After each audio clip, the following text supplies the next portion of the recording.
ప్రముఖ నటుడు ప్రకాష్ రాజ్ ఓటరు జాబితా నుండి తన పేరును తొలగించారంటూ చేసిన ఆరోపణలపై ఎన్నికల సంఘం మరియు బెంగళూరు సెంట్రల్ సిటీ కార్పొరేషన్ స్పందించాయి.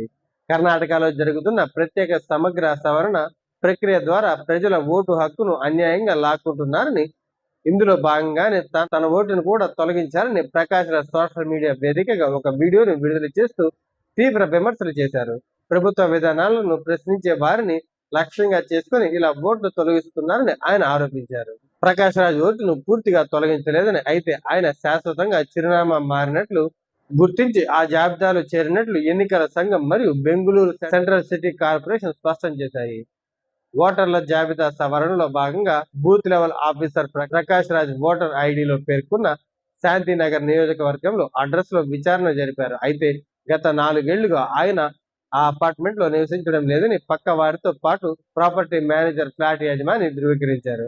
ఈ విషయమై అధికారులు స్వయంగా ప్రకాష్ రాజ్ తో ఫోన్ ద్వారా మాట్లాడగా తాను ఆ అడ్రస్ లో ఉండడం లేదని, ప్రస్తుతం శాంతినగర్ నియోజకవర్గంలోని వేరే ప్రాంతంలో నివసిస్తున్నట్లుగా ఆయన చెప్పుకొచ్చారు. అదనపు జిల్లా ఎన్నికల అధికారి మరియు కార్పొరేషన్ కమిషన్ శాంతినగర్ నియోజకవర్గంలోని వేరే ప్రాంతంలో నివసిస్తున్నట్లు ఆయన కూడా ధృవీకరించినట్లు అదనపు జిల్లా ఎన్నికల అధికారి మరియు కార్పొరేషన్ కమిషనర్ జగదీష్ తెలిపారు. ప్రకాష్ రాజ్ తన ప్రస్తుత నివాస చిరునామా వివరాలతో ఫారం 6 ద్వారా దరఖాస్తు చేసుకుని ఓటర్ జాబితాలో తన పేరును పునరుద్ధరించుకోవచ్చని అధికారులు సూచించారు.